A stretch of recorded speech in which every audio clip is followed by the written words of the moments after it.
Hello and welcome. I'm Meenu Shekhar, your host for this edition of Vahini Virtual Connect. A study by the Indian Council of Medical Research says that 1 in 7 people in India had mental health problems of varying severity. And the proportional contribution of mental health disorders to the total disease burden in the country has almost doubled since 1990. The World Health Organization says that 1 in 5 people in India will suffer from some form of mental illness by 2020.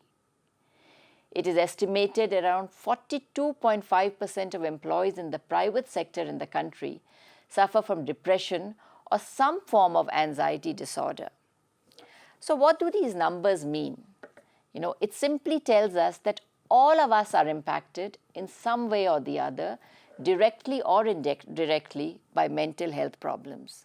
So given this widespread range of mental illness, why are we not open to sharing our concerns about mental health? Why is there a veil of secrecy around it? Well, one reason is the lack of awareness about mental health. We simply don't know enough about it. But a bigger reason is the stigma around it, the stigma around any mental illness that people face. We have Ragini Rao here with us at the studio. Ragini is a psychotherapist and a trainer in transactional analysis. And Ragini is also the co-founder of Bangalore-based Infinium Growth, which is a learning and development firm. So Ragini, these days we hear a lot about mental health and mental wellness, mental illness. All these have become buzzwords. So are we seeing an increase in mental health problems at the workplace, or is it that there's a greater awareness? I think definitely there is an increase. In fact, one of the recent surveys done says that there are 42.5% of Indians working in the private sector suffer from mental health problems.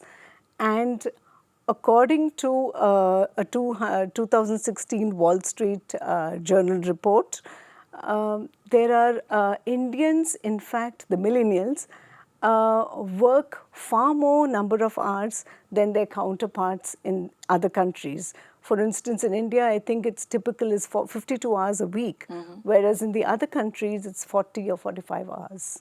So that would be a reason for the added stress and the added disorders? Absolutely. So the stress factors are, job security, challenging projects, ambitious targets, also, performance pressures, and also targets not being achieved. Yeah? And these are all job related, but there are also environment related. For instance, in a hostile environment, or there is discrimination, or there is office politics. I think all these, it's not just one aspect. Everything combined leads to a lot of stress for us. Now, given the stress that we have, Ragini, how does it impact the dynamics at the workplace? I think typically what happens is when a team member is not functioning to the level of what he or she is expected to, there is an imbalance. There is a disequilibrium. And that itself starts that makes it dysfunctional, right? And also what happens is people who are going through this problem, it takes a long time before they themselves recognize it, right? And they come across as people who are either, shy, withdrawn, and they may be perceived as people who are not interested. So it is very hard for a team member also to recognize that it's an illness. True. Right? They probably think that, suddenly the person's, lost interest. Maybe he's looking for another job. I mean, these are the typical ways in which the other person may respond.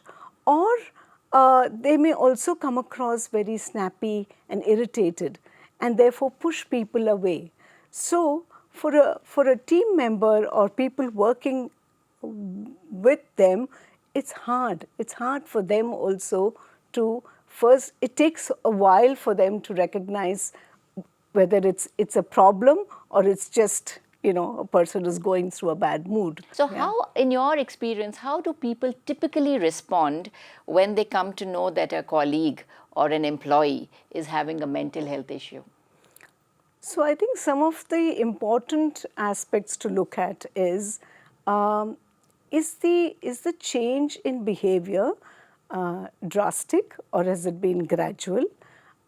Is it very different from the usual behavior of that person? Yeah, and also how can you then start engaging with the person to communicate, maybe ask open-ended questions, and start engaging with that person in a more specific way. And once you have a clue that, okay, this may be tipping towards a mental health problem, then to nudge the person to seek professional help. In terms of organizations, Ragini, what would you say is their responsibility when it comes to managing such conditions at the workplace? One, acceptance, to create an atmosphere of acceptance. Have strict policies around discrimination, yeah, and how these problems can be addressed, yeah. The other is, I think, having services like free counseling services, which is, I think many organizations are already doing. I think that's a very important one. And what I've also found is, to have a grievance cell. Yeah, many times people are very hesitant to complain about a colleague, or even worse is complain about a superior. So having a grievance cell goes a far way in handling these. And I think lastly, to have policies which are on par with all the physical illnesses that we have, right. Like leave allowance, insurance. So Ragini, we've spoken about what organizations can do. We have spoken about what what we as colleagues can do. What about the persons themselves, people who are going through such problems? Yeah. What can they do to make the workplace also make it easier for the organization and for their colleagues, in fact, to make it a more supportive workplace? Yeah, and I think the hardest but the most important is really to first recognize what is happening to me. Yeah, how do I start recognizing that there is a beginning of a problem? Yeah, so for that, I think self-awareness is an extremely important aspect. So to be aware of what are my thoughts and feelings, how is that getting manifested as behavior, and is there a conflict in this? Am I thinking and feeling something else, but I'm behaving something different? So, so self-awareness is really one of the major points in this which one needs to take care of. And then from there to recognize where is the miss, or where is, what needs to be changed. So is it external? Is it internal? Yeah. Also, so are there difficulties in the environment that's causing stress, or is it the internal process, like I just said? And if it is internal, is it to do with skill? Is it to do with a relationship? Is it to do with anything else that I need to do? So to be able to really understand and figure out that, what is it? And then from there to, okay, so now what is possible for me to change now? Yeah, and where is it? If it's skill-based, then, you do a course or whatever. But if it is more your internal, then you look at, maybe seeking professional help, going to a therapist, yeah, working out what is it, what are you sitting with really, yeah, and what is that conflict within, which is bothering you. So all of us are scared of being judged or being labeled as being mentally weak. At the workplace in particular, people are apprehensive of being considered ineffective and unproductive. They are scared that this could hamper their career growth. They are scared that they could lose their jobs. This in turn adds to their stress and anxiety, and it results in an extremely vicious cycle. So what can we all do about it? How can we build a culture that empowers people with mental health problems to rise to their full potential at the workplace? Let's talk now to Venkat, Director, Employee Relations and Policies, to know how organizations can effectively tackle the issues around mental health. The biggest challenge is, and I'll go at it two ways. I think on a very philosophical level, these are challenges around creating self-awareness. These are challenging around, education. There are challenges around how do you build advocacy in the organization, and how do you teach people how to be resilient. Now, operational challenges involve how do you make this top down? How does everybody speak the same language? How do you make it a culture? How do you create leadership sponsorship? As you move down, how do you reach people across the several tens of facilities that we have and the several hundreds of bays that we have? How do you reach every single person?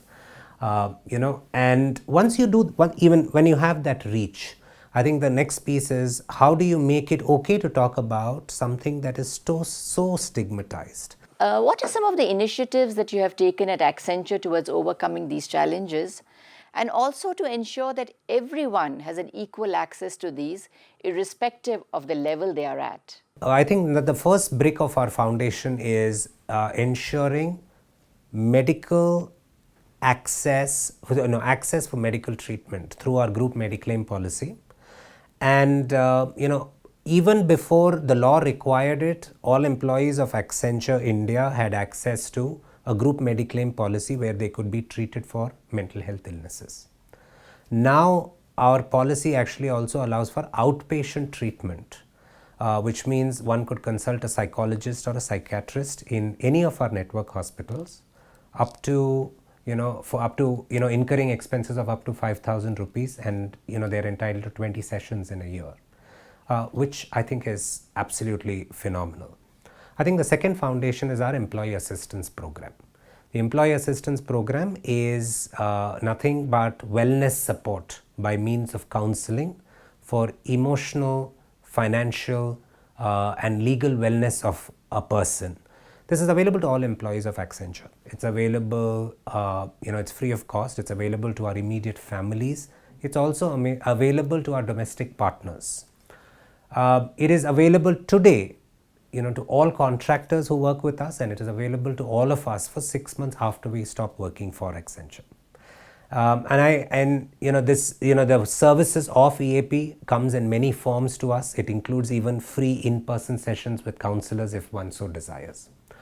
In addition to this, there are a few call-outs, that we've invested in the last 18 months. Number one, we have a mental health portal page that's accessible to all employees. We have 250 advocates, mental health advocates, and these mental health advocates are, as I'd like to describe, like you have a floor ward, like you have a fire warden on every floor. We aspire to have mental health advocates on every floor, who are pretty much educators and awareness creators and resource providers as a first response to people who may have a mental health issue. In addition to that, we experimented with on-site counseling last year, which essentially means for a duration of 8 hours in a day, we had counselors in our facilities, and we advertised it to our employees. We had more takers than we had ever imagined, and we are shortly going to go live with on-site counselors across all our facilities at Accenture in India. Those are some of the things, and how do we make sure everybody has access to it? We design programs so that everybody has access to it. As I've described to you, everybody has access to our trainings, everybody has access to our advocates, our EAP is extended to our contractors. I think it's our starting point. Anything that we do at Accenture, we make sure that it is available to every single person in some form or fashion. So these are great initiatives, Venkat. Could you share with us what difference these have made? Could you share some examples? Absolutely. I believe mental health at Accenture is now at a point where I can personally call it a revolution. We've spoken to 40,000 of our 200,000 people in the last 9 months in person in a classroom for a minimum of 90 minutes. And as I shared with you early on, we've made some very unique offerings for our people to ensure mental health resource accessibility and awareness has improved. Thank you, Ragini and Venkat, for your insights, and thank you for being here with us today. Thank you so much, Meenu. Thank you.